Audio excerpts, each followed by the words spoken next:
What up, mi gente? This is your boy Danny Hastings, and today is episode 7. We made it, lucky number 7. And what's going on today in the news? Um, in the news, we saw the U-Haul truck going in the warehouse to clear out the house. Ooh. It's out. It's cleaning season. Out with the bad, in with the new. It's a lot of things we gotta fix out this year. This year is no joke. But we have to tackle 2021. There's a lot of new things that came at us in 2020, and this year we're going to be ahead of the curve, right? And improvise, because what's coming is brand new, and things are not gonna change.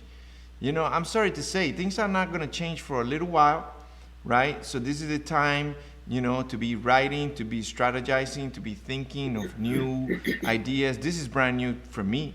I've never thought that I would be having a live show and providing a streaming service now for Latinx content. And it happened because of the pandemic. The pandemic forced me to go into a virtual film festival, and that's what I had to do, right? So you have to improvise. If you're a producer, if you're a filmmaker, get on your writing, get on your pitching. Start early. It's January 15. You should already have your pitch decks ready to talk to clients and offer something new to them. But today we have a great film. We're talking about 2015, the first official Latino Film and Arts Festival that ever happened, right? I met this guy, Ruben Rodas, great director. He came in with a film, Intoxicate, and I love it from the jump because he had like all those good elements that, crime TV has, like CSI and like, NYPD and all those, television shows that have crime and investigating police action in there. And the way he shot it was really beautiful. So I was really impressed. We took it. It was an official selection of the 2015. And without further ado, I'm going to introduce you guys to Ruben. Ruben, come in. Hey, Danny. Hello, Danny and everyone. How are you? How's everything? Thank you for having me here, and it will be a pleasure for me to participate in this new endeavor that you have. Like you said it very clearly, it's 2021, we have to tackle with everything we got, right?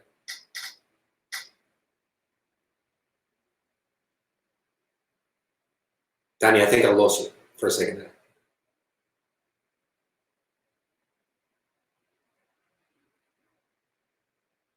Going on. Okay, Danny, now, how about now? Oh. Okay. Oh, I can hear you now. Do you hear everything I said? Yeah, I heard everything you said, and I think they did, great. because I'm monitoring the stream out, so there's levels now. So Great. before we start, man, talk about that good-looking visual that you have. Look at, like, you have a highlight on your hair. You have a nice, like, depth of field is out of focus. What's going on with your camera? Well, might as well, clean up the image a little bit just for you, bro. Well, no, in all honesty, what happened is like my computer, in reality, the camera on it is busted. So I always have to use some other type of camera when I'm having Zoom meetings and everything, especially since last year. But what you see is it really is just my apartment. But I do have a small lighting here, and I just put something I guess more practical on top of it to give a little hint.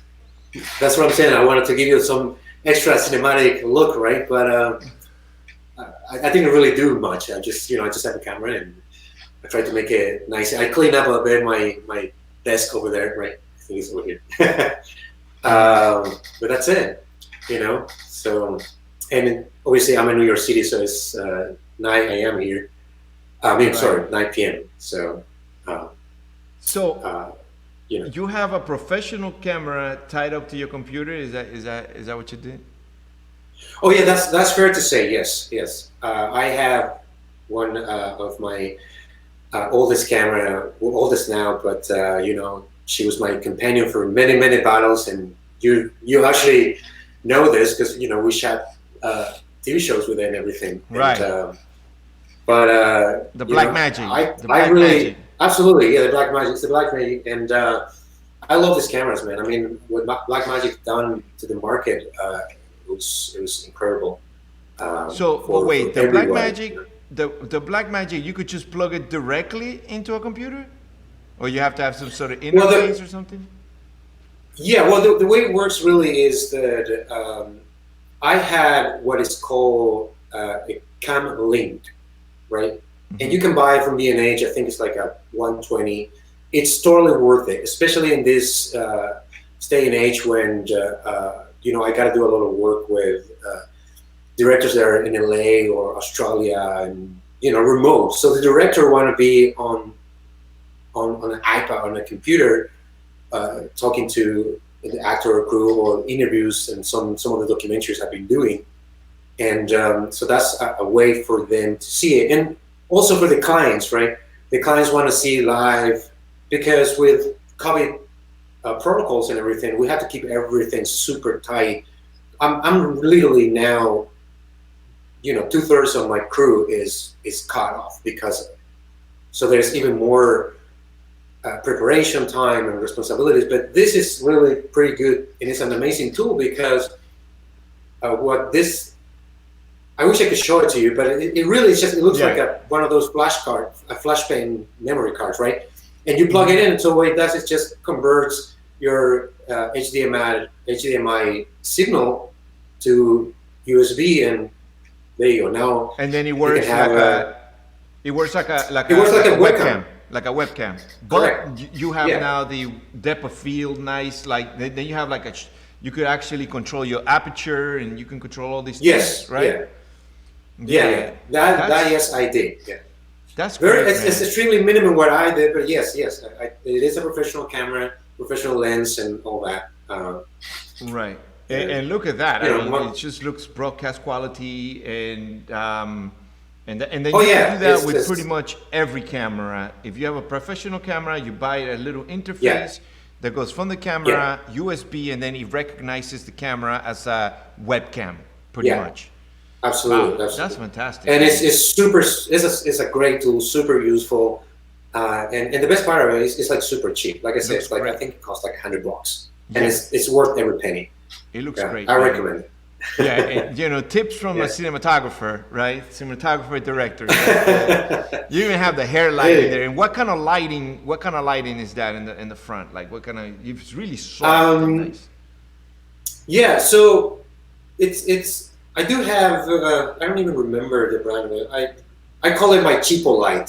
Mm-hmm. So this is just I. Sometimes I even use it just to like walk around, but it's about like this. You know, it's like a 10x10 LED light, and I do have in front of it. I have a. I believe it's a 32-inch diameter. One of those flexi fields. You know what I'm talking about? The one that you unfold it, and it's like you can use it for photography and Yeah. stuff And like then, that. and So then it's in front of the light. it's in front of the light, so it's even further more diffuse and Diffusion, obviously yeah. much more appealing to light. And believe it or not, I just have like a Home Depot light on top of me. It's like one of those LED. Yeah. I call it. This is where I call my cheapo quasar light or quasar bro. There's a funny story about that. One time I was working with this filmmaker, and obviously you know me, I'm very practical, and I try to do many things also DIY and to try to feed the budgets and things like that. Train off the profession, right? Mm-hmm. And this guy, I hired this gaffer to work with me, and he has all sorts of like weird stuff, and I was going through his stuff too. And then I said, "Hey, don't you have like a Kino that we can put over here so we can just do like a small feeling over here?" And he goes like, "I got you, bro. I got this thing." And he comes he comes back with this thing. I'm looking at, what the heck is this, right? And then it's like, everybody has Kino Flow. I got Kino Bro. He made it himself, like literally like a Kino Flow, and he called it Kino Bro. So since then, everything is like DIY. So this is like my Quasar Bro. It's just go to Home Depot. Another tip you can buy is like $20. Absolutely, and, absolutely. It's like this. I have some of those. I have some of those myself too. Right. I actually invested in these LED lights that are really great, but I think I'm gonna put a little more diffusion, man. I'm just like it's hard for me right now, And then I got a nice little blue light over here, So I see that, yeah. I like that the accent. I can help you to go for that John Wick look, Yeah, but it's you'll be surprised. You could do it for so much cheaper. And I hate the webcam looks. This webcam right here, so y'all know, this webcam is actually about $70, and it's a telephoto webcam. Looking it on Amazon and going there and just put like Zoom, not Zoom like the Zoom platform, but Zoom like a lens zoom. And look for it because you can actually zoom in, and now I don't look all distorted. Oh, that's cool. So this is a really inexpensive camera. This camera is about $70. I bought it on Amazon, and it plugs directly into the computer, and boom, you got a great image. And last thing, I gotta look for that. Yeah, man. If you're on Instagram, join us. Hit the link on the bio right there so you can come and see, because you're not going to be able to hear our guest, Ruben Rodas, and you can't see the film Intoxicate. I just got that live so you guys can come in and join us. But this is it, bro. This is it. We're about to show the film. We're going to talk about the film. And before we do that, introduce us to the film. And when you're ready, I'm going to play it. Go ahead. Tell us what we're going to see. All right. Well, what we're going to see right now is a short film called Intoxicate. And I was very honored and glad that it was selected officially in the official Latino Film Festival. And it was, I believe, 2015, the festival, right? 2015, yeah. But anyway, it's a crime thriller, CSI type of story, and at least that's what I was aiming for. And it was a lot of fun to do. So why don't we watch it, and then we'll talk about it. I hope whoever hasn't seen it before enjoy it. Let's do it. There you go.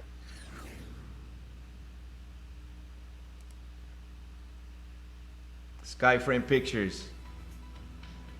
Look at those shots, man. Now tell me, is that a drone, or those are real helicopter shots?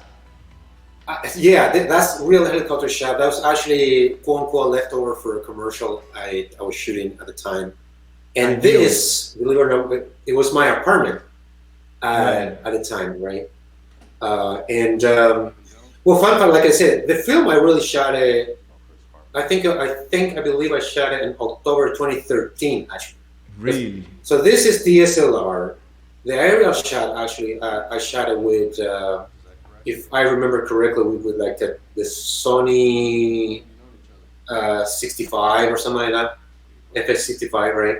Mm-hmm. This is just 5D Mark II. 5D Mark II. And again, this is my apartment. All the lighting is just practical. I have a bunch of, see it. And you can see them all and on set, right? Got a little daylight spill in there. Yes, that room was kind of like going through my kitchen, right? Mm-hmm. So it's that daylight, and it was. I sort of balanced it. I don't remember very well, but I think it was like a 5,000 Kelvin. So all this, I wanted this look. There wanted to be more kind of like yellowish, kind of crunchy,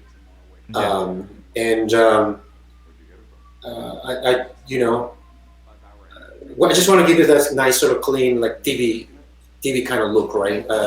Especially because, like we were talking earlier, originally before this, I was involved in another project, and we won a couple of awards, and we were selected what at the time was called the HBO Urban Action Film Festival.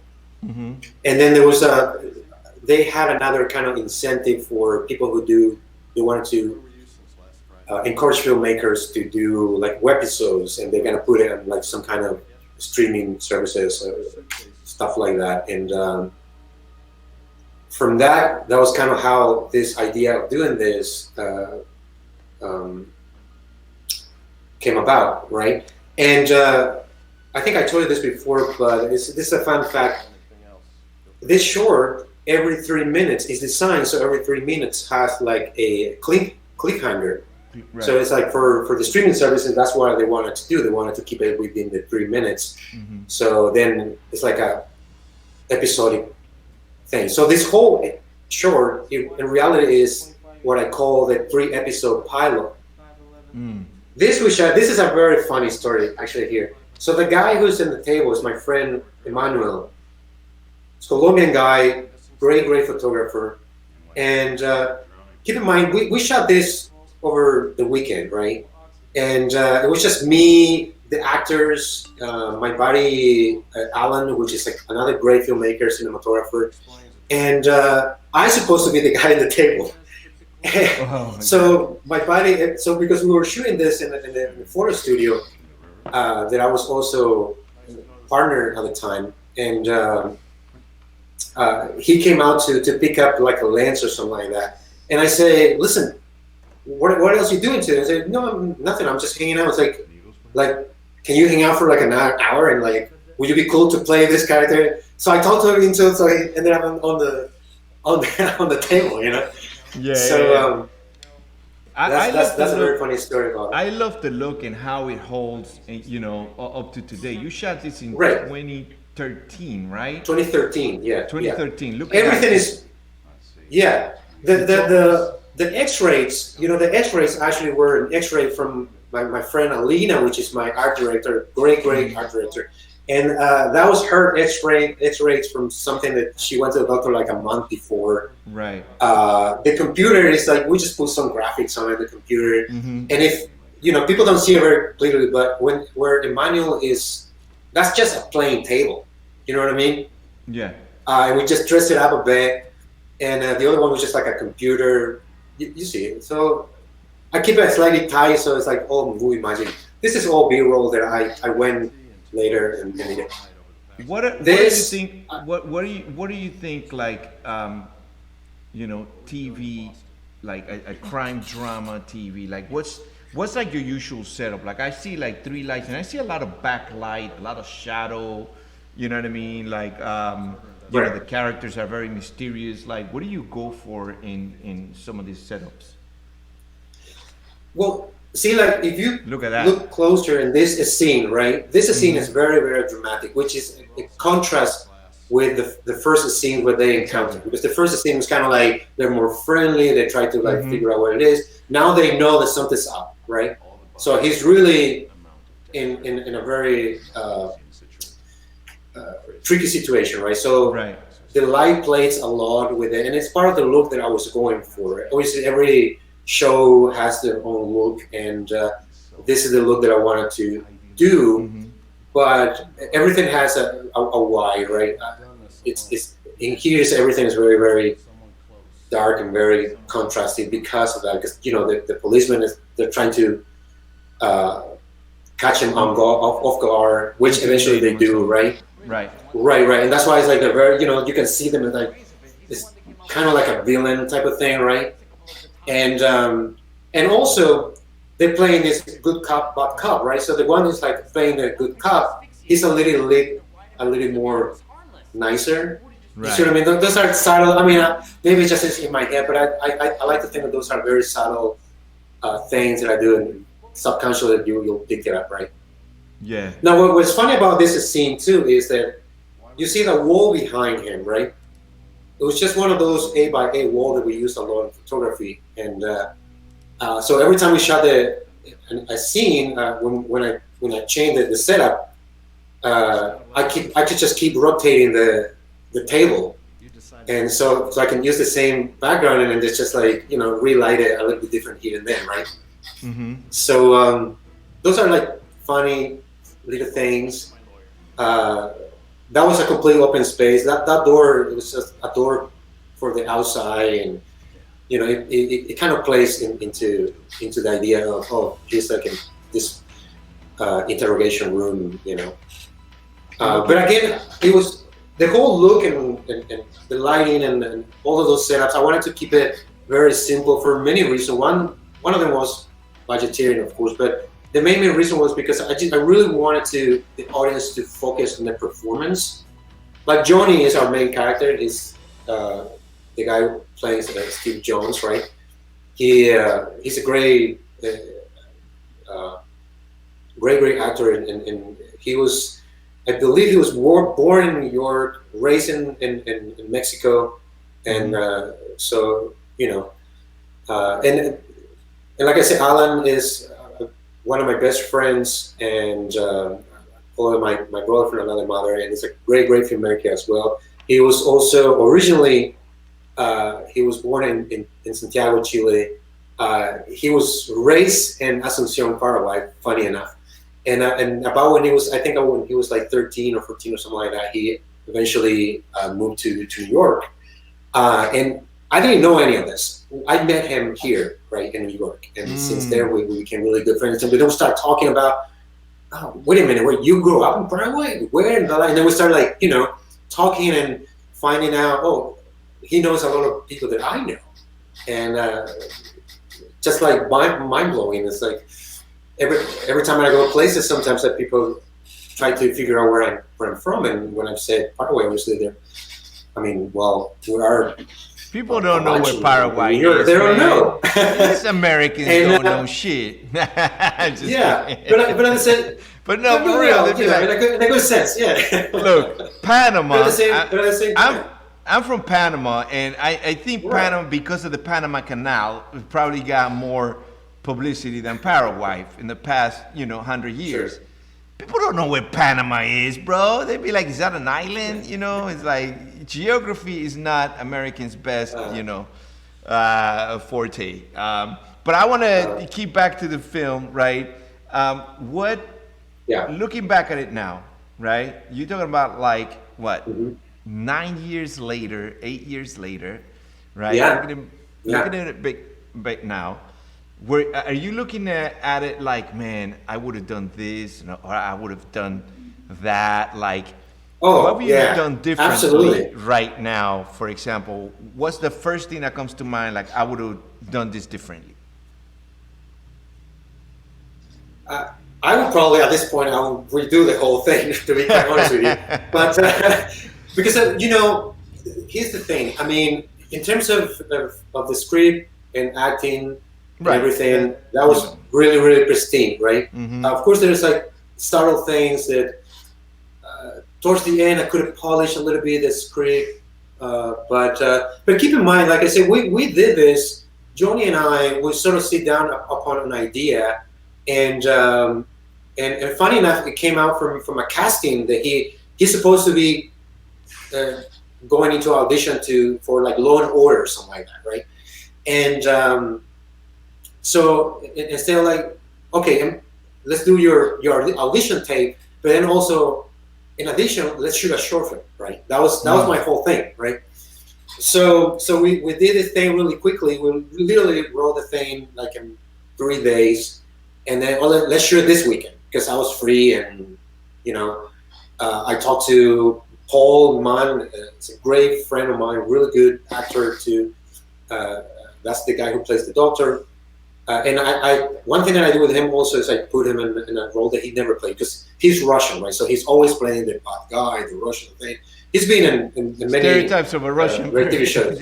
Right. So let me, yeah. So let me put you in another role. So do this thing, right?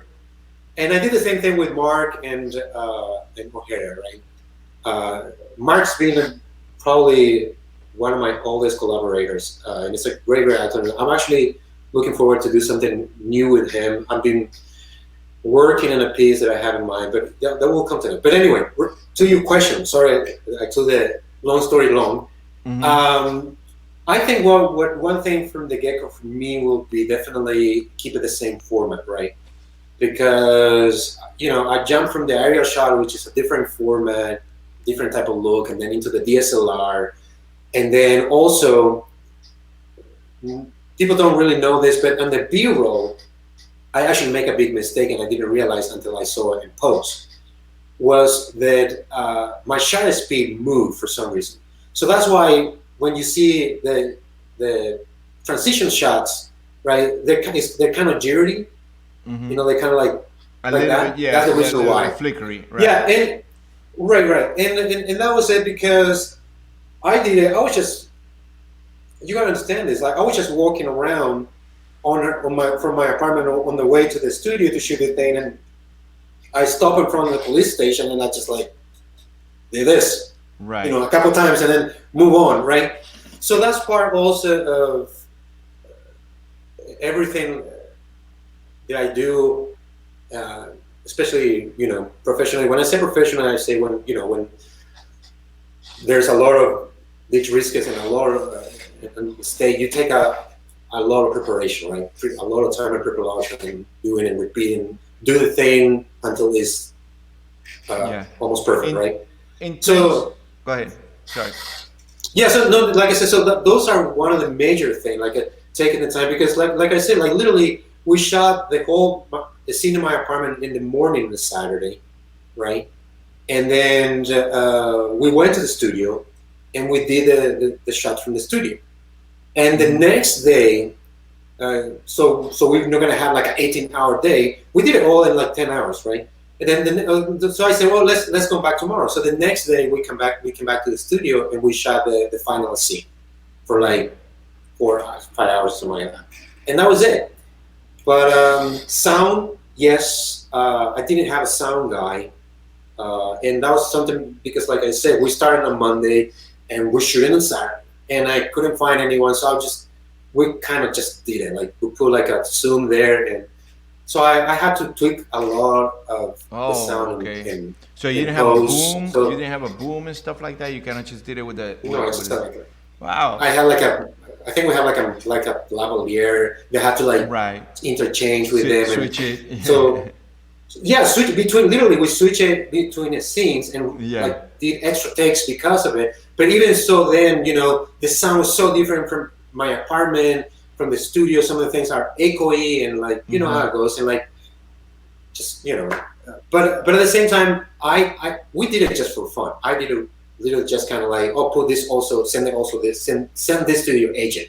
That was the whole thing. And then it became like the whole, the HBO's doing this thing. So then I cut it together, you know, and I did all the Foley's at home and some of the sound effects I already have it. Right. Things like that, you know, I've been collecting, I have certain libraries that I've been using and reusing for decades now, the little sounds here and there, right?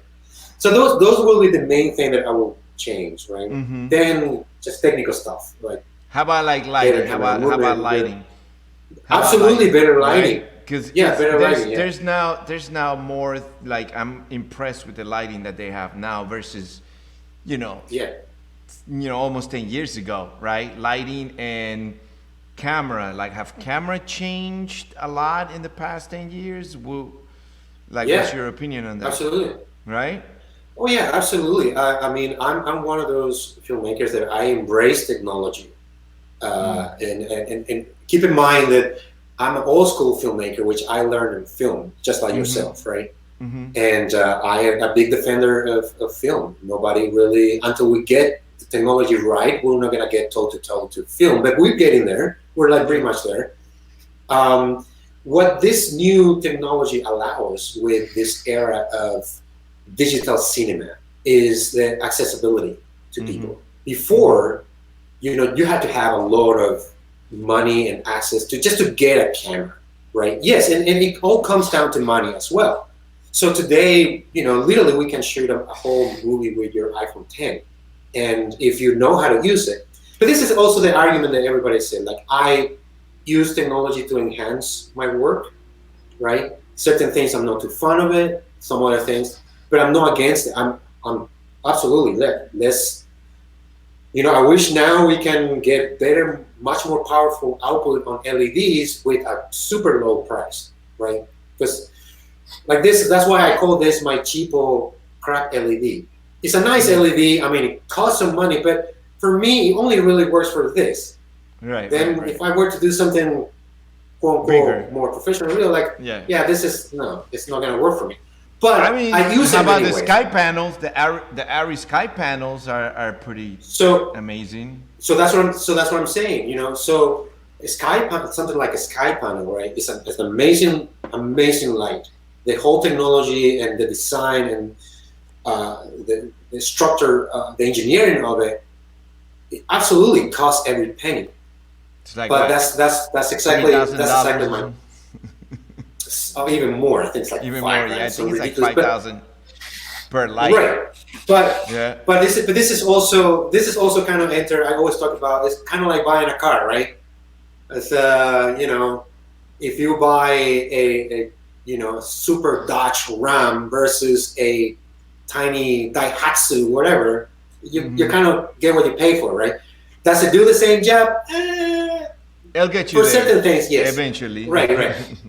But yeah, but what all these industries are doing with more competition coming in is because now we have so much more that we can choose from. And there are like list. Just to give you an example, this light, I bought this small kit for like I think it was like $350. Totally worth it for like a mini tiny interviews like this where you don't need anything else and it's just going on the web. Yeah, This is easy. amazing. And Hmm. yeah, and it's always nice to keep it. And again, LED, you plug it anywhere. You're not gonna blow up a No fuse. power. And Yeah. when See. it packs like this. See, Yeah. so I can just put it on my shoulder and fucking go and do whatever. You know what I mean? Those are the Those things are the that type of things. those are the things too, though. Like when I basically whenever I talk, I think I hurt filmmakers' feelings because I'm like against film 100%. Even though I started in film and I'm like, dude, I got a gazillion negatives and my first movies were in film, Right. and it's just I actually spliced my first film by myself, in a Yeah, lab. yeah. I spliced Oh, it, put the glue together, bring down the thing, put together. I edited in film myself. oh yeah, You're talking about yeah. 1991, right? I know. It's yeah. I don't want to go back to that. I just feel like, I don't want to go back to that, And we don't. especially also for the lighting too. Like, you're talking about lighting, right? Like, dude, you needed like Fresnels, and you needed like a lot of power. Where if you plug two Right. 1Ks in a plug, that's it. It's gone. Like the whole That's it. Yeah. shutter, So breaks, right? So we're in an yeah. age right now that I think that for the new generation it's accessible, right? Hmm.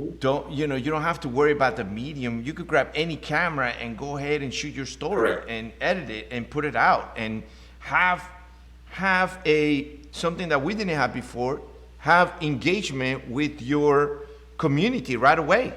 You could put it on YouTube and then, hey, Yeah. even if you get 1,000 likes, right, which some of these people are getting more than 1,000 likes, you're already bypassing how it used to work for us, because So yeah. So right. this is like, absolutely. So this is where I talk about. We're very privileged, and I think especially I talk a lot about us, like Generation X, right? We saw the whole change, the technology. We embraced, we created technology, and we developed it. We did it. But the newer generations now, it is a privilege because accessibility. That's number one. You can nowadays shoot a film. It's not going to cost you like an arm and a leg and a lung and a liver. It still is going to cost you a hand and maybe a foot, right? In But terms of body parts. and the biggest key of things, you can access to professional equipment that you can either buy or rent it very cheap, right? Because keep in mind, this is also one of the things that I always said. You can have $1 million equipment. If you don't know what to do with it, you're down the toilet. Yeah. If your story doesn't work, you're down the toilet. Yep. So It's all about story. it's right. It's about the story, and it's about also to utilizing the tools that you have in your hand correctly with knowledge and experience. So that's why I said myself, this is my personal philosophy, right? As much as I can, most of my budget on my personal films and all that stuff, I really like to invest in people. I like to invest in my crew who is experienced, who is professional, and who and has the same passion that I have for the project that I want to do. Then, after that, everything else just falls in place. Because we might not have probably the last 8K camera, and we might not have like 5-ton G&E truck with lighting and all that, but we'll figure out and we'll do it. You know, because that comes with, this is inevitable. It comes with time. Like, you know, you'll agree with me when I say this. Like, Danny, I personally been in the business for like 25 years now, you know, and I just kind of now learning how to really get my head around things, right? In terms of business or creativity? Everything, right? Creativity, you're learning every day, right? Technicality and business, yeah, you learn. I certainly learned a lot through the years from my own mistakes, and you really learn from your pocket all the way to your mental health, right? Right. So, so where I always try to talk about with people is it's about the things that we talk about: collaboration, sharing knowledge, working together, trying to help. This is a smaller tip that, you know, you just give me a great tip about this webcam that I didn't know about, right? Which is amazing. I can give you, hey, this is just like a Home Depot light of $20, and I use it this way, and you know, I can do the same thing with a sky panel, but I have a Home Depot light. You know what I mean? Right, exactly. And for this purpose, $5,000. Absolutely, yeah. So, but that comes with time and knowledge, right? Yeah, so absolutely. You gotta have this, is especially in the creative world, right? It's like you gotta keep developing your craft through years and a lot of crying, failures, and breaking the bank and frustration. I mean, you know that. But at the same time, that's kind of the beauty of this business. Yeah, right? because with every challenge and every, you know, comes a learning curve and comes a learning experience that, you know, you never really fail. You always learn, right? No, absolutely. No. But I want to talk to you about something that you mentioned. You've been in the business for, you know, a few years, right? You know, you've been in the business for a while, right? But you also done business outside of the United States, where, you know, in your home country, Paraguay, right? Just like I did in Panama, you know what I mean? Some people that come to the States, you know, are able to enjoy, you know, their beginning or their setup in their country, right? I want to talk to you about something that it's always on my mind. Like, you know, obviously I run a film festival and we take some international entries, and every time I see an international entry, every time, it doesn't fail, has a 2 or 3 logos in front of the movie, right? Like Departamento de Culturas y Cinematografía, you know, Departamento de Film, you know, whatever. You know, so a lot of the international short films come with some backing from their countries. Like their government have departments that help culture and arts, you know, in their countries. And then, you know, the American Latinos here, you know, we don't have any of that shit. You know what I mean? And you could say like, well, they have, you know, film festivals that focus on that, but that doesn't help.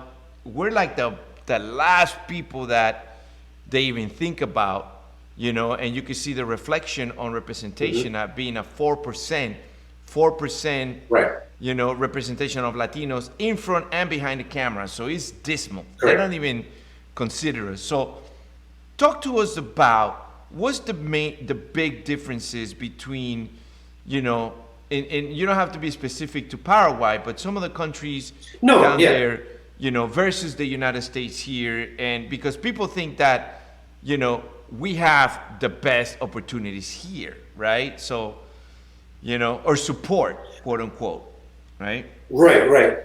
where from my personal experience, right, is that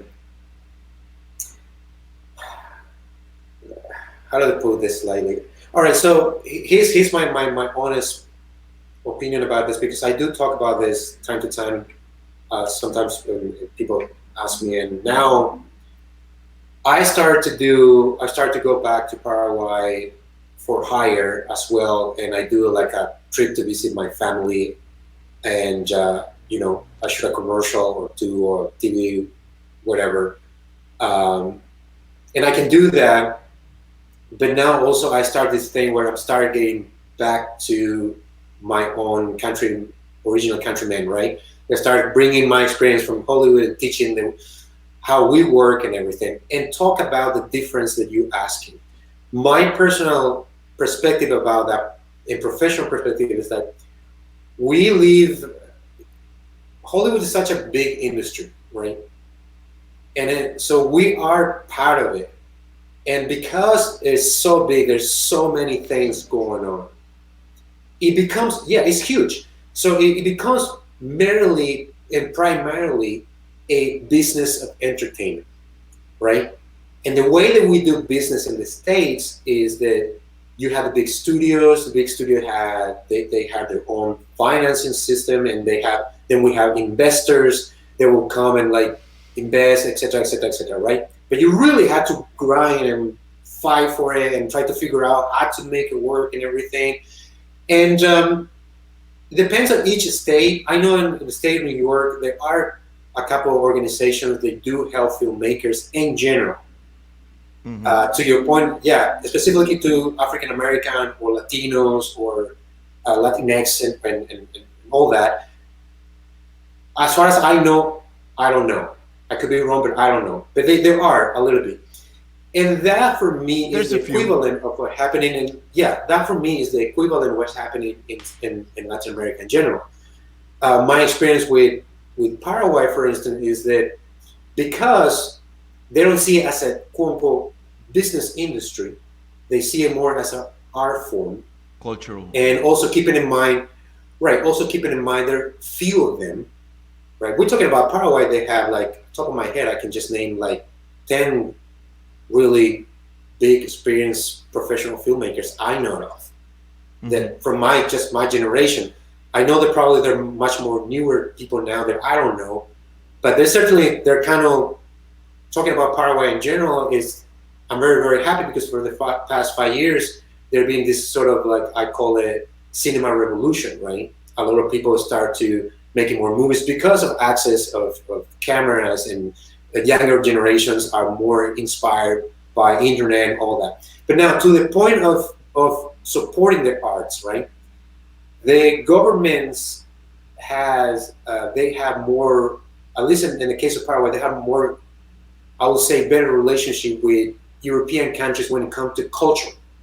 So countries like Spain, France, Argentina, so they have huge support from the government. Well, I wouldn't say huge, but they have a decent, good support from their governments, right? That if you qualify with your story, and it's much more easy to access, they will help you, right? Right.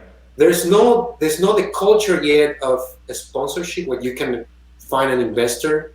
They're still kind of like, oh, I'll go to my uncle, or the uncle of my friend is the owner of this restaurant, and I'm gonna ask him to, hey, can you feed my crew for my movie, and I'll give you credit, or so forth and so that, right?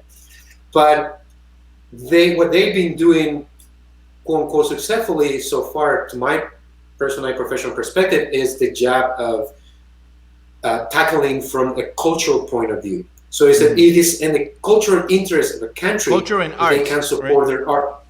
Right. They can support their artists, right? So in that sense, if you've done your homework, you have a good material, and you can sort of follow the painful paperwork, right? You will get support, right? Right. Being a smaller country also, and being a Latino, everybody helped, from like, to abuelita to like, your last nephew, you know what I mean? That sense of community and helping is there. The business, not much so far, but also they just start to build in like the audience. The audience start to just consuming what is like national production and all that, and they still have a long way to go. But that's kind of like the difference between them and us. While we live in this very, very business oriented environment, and we just kind of have to navigate. I think the key thing here is, and I applaud a lot to you also, because you offer a great platform for filmmakers to showcase their work and to network and collaborate.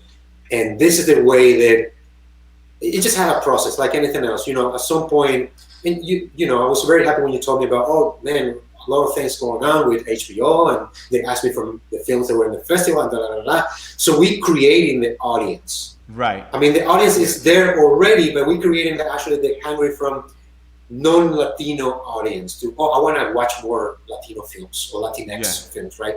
And that will be much more easier, or actually to our advantage, to later on when we come to investors and say, hey, look, I have this film and I can do it. I mean, take it from me, I'm very kind of mainstream guy, really, but I can do a James Bond movie, but my James Bond could be a Latino guy, right? Exactly. And if I did their homework and they see the quality of my work, they're not gonna think it twice, because they see numbers. You see what I mean?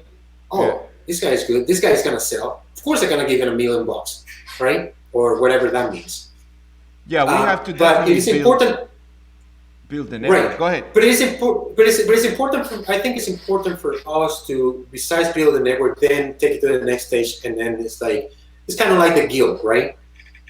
Trying to be part of the guild, or they have representation in many things. But we can have our own sort of Latinx guild, right? Absolutely. They kind of like take it to the congressman, congresswoman, or to the governors or state, and say, oh look, here's a group of great Latinx artists, filmmakers, and make our case. For a cultural and art perspective, this is important for the state.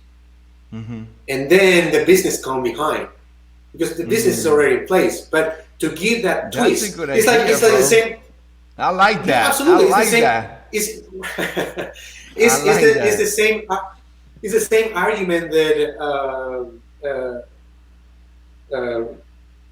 Rich Jeeves, I think it's the guy who is a white guy who did this like amazing TV show about Europe. Anyway, but he argued, and he says like, he had the same argument, right, with marijuana. He said like, we see marijuana, we see it from a criminal perspective. It's not a criminal thing, it's a health issue. So if you see it from a health issue, that's why other countries like Amsterdam and other European countries, they legalize, and it's everywhere, and it's regularized, because it's a health department issue. It's not a criminal issue. Right. You understand what I'm saying? So they the whole perspective changed. They criminalized it right. here, and now they don't. And it's been the argument forever. So states like California and New York and everything, now they're switching their perspective in their mind and say, no, this is actually, we legalize it because it's not really a criminal activity. You know what I mean? It's like, but it's the same argument with filmmaking, right? At least from my perspective. So your point is basically to maybe organize more with the state and cities, in terms of a cultural movement, to seek more support and let them know that, hey, right. I don't know what the percentage of Latinos in New York is. I'm sure it's pretty high, maybe up under 30%, right? Of it's actually, last. According to the census last year, when we were going through the whole unemployment pandemic and everything, the 37% of the workflows are Latinos. Right. So with that much, and that's just in the state of New York. Right? And that's in the state of New York, with that much presence in New York, right? How come, we definitely need to now then organize and start hitting up these cultural places that give grants to, different people to just have funds for our films. Right. Because, Absolutely. Otherwise, we Because here's another example, right? New York State has a very great organization because I was very fortunate to work with very talented upcoming filmmaker, women filmmaker, right? Half of them they're Latinos too, or Latinas, and there is I believe it's called New York Women in Film and TV. Is an organization, and so what they do, they promote, they help, and to get women grants and financial support to women in film. Mm-hmm. So you see my point. So if at some point if we find our way to kind of like showcase a body of work and a substantial number of Latinx filmmakers, then we could also have some kind of right. I'm just speaking out of my mind right now, but but the Latinx film and television of New York organization, which its sole purpose is to help with the financing of the films, the distribution and exhibition, and then representation. It's all about representation. We're gonna have to activate that, bro. I like the sound of that. I definitely like the sound of that because when I created Official Latino, it was just passion to help my people move forward. And now that I got to this point, I also see I was able to come to California and I was able to actually tap into some government grants, right, as well for the festival. You know what I mean? But that is something that we definitely need to organize, and I think it'll come in the next few years. But we're running out of time, brother. Absolutely. We're running out of time. I just want to thank you so much for coming in, and I'm sure it's not gonna be the last, right? And the next time I get your whole setup will be even more impressive, And I'll try. And tell everyone where they can follow you. Tell everyone where they can follow you, Instagram, your social media handles, all that stuff. Yeah, it's Ruben Rodas. You can find me in Instagram and then Facebook and on the web just by typing my name or skyframepictures.com, which is my production company, right? It's the same thing. Mm-hmm.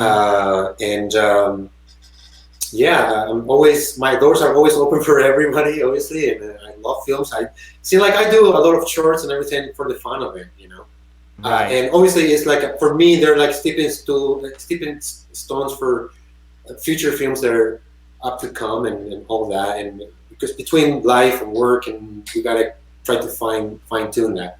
And to your point, because of the pandemic, I finally finished our short film that we did a couple of years ago, also for that filmmaking workshop that I was putting together. Right? Wasn't I in it? You kill it, brother. Yeah. Oh, yeah. I was like you're the chief of police. You're the chief of police. Yeah, I remember that. It was like a silent film.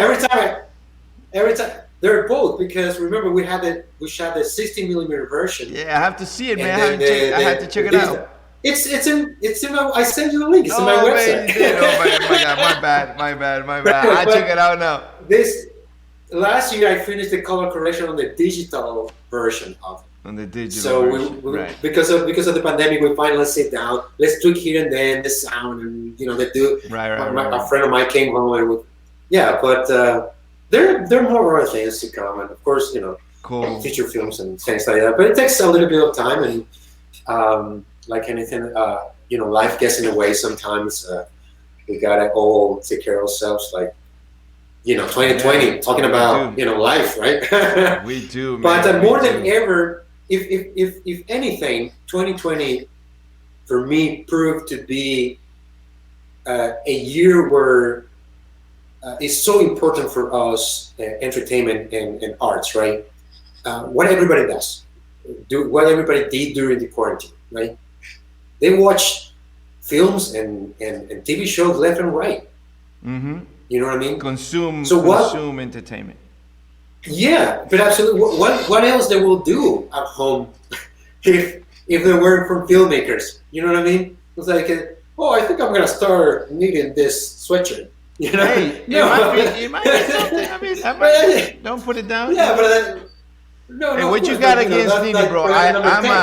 I'm an avid, I knit on my, every day. I got a sweaters. Hey, No, I'm just kidding. I garden. But So I got my mini garden right here, right? yeah, baby, too. So, But yeah, but anyway, yeah, I it think was it's a important for blessing. creativity. It was a blessing in some cases, right? And Right. obviously a health crisis. But if you take care of yourself, if you focus on the, Yeah. keep your mind healthy, keep your mind creative, positive attitude, you know, don't become a trumper. You know what I'm saying? Yeah. You'll live Oh, yeah. longer. Absolutely. It's a lot of stress. Absolutely. That Right. brings a lot of stress, man, into your body. And when you have that much stress, you get sick. You get sick, man. Oh, You yeah. start Yeah. your body Absolutely. starts, sick, and then you're most susceptible to the virus that is out there. So you gotta stay, Yeah. healthy and at peace and mind and don't get too carried away with all the Oh no, crazy shit absolutely. that is going Like on. I said, for me, yeah, for me personally, I sort of seize the opportunity and like refocus and finishing some old projects that I have. Like Good, with Tweak It, I good. have this other short film that are very funny. I sent you that link to that time travel thing. Oh yeah. Uh, and yeah, which is actually a small test for the future film that one day will come. But Hmm. I used that time to like really kind of like focus on like really learning. I did a lot of test shots and just here in my apartment. I'm like I'm not doing anything. I'm like I take my camera, I put it together. I start shooting like even just like 2 weeks ago. This is like a brand new watch I got it myself for Christmas, right? And I was Hmm. like, the first thing I did, just so you see how nerd I am, right? Like I You took it shot out of it. the box, and I did like this a small Little spec light here and commercial there. that, yeah. My buddy Alan and he came home one day. We spent the whole day just shooting that. It's just Right, like right. and by Mm. playing like that, we relearn things. We're like, oh shit, we discovered new things, and just keep busy, keep the creativity flowing. You know what I You mean? fine tune your craft. Um, Fine tune your craft. oh, absolutely, and that's also healthy for the mind, right? Because Hmm. if you're stressing just for stressing, it's just like that doesn't help anyone. Yeah. And it's not like you're gonna. I'm not like I'm gonna have a brand new vaccine because I'm just stressing about oh my god. Right. Right. Um, Exactly. but But thank you so we gotta much, keep man. positive. Yeah. Thank you once again. No, You thank can you, see Danny. the film Intoxicate if you. We're gonna have the film without the commentary on FlickeoTV.com. Flickeo TV is right now being finished by our web developers, and it's gonna be the first uh, streaming platform for American Latinos, filmmakers, content, and talent in the United States. That's See, awesome. That is really great. that's what we're doing, I'm very brother. happy, Danny. No, you did it. You did it all, man. And We're doing it, bro. I We're do, doing it. I do thank you. I do thank you for that. And But of course, I'm it always takes a looking forward village. to. That's what I'm about to say. I'm always looking forward to put together some troops and like Let's do it, let's brother. just shoot some stuff, man. Let's do it, Let's man. Thank you create. so That's all much. about this. Thank you, Stay Danny. safe. Stay safe in New York, bro. You too. Don't go out wilding, all right? All right, my You too, brother. my friend. See you soon, okay? See you Bye-bye. soon. Bye, everyone. Ciao. Bye-bye.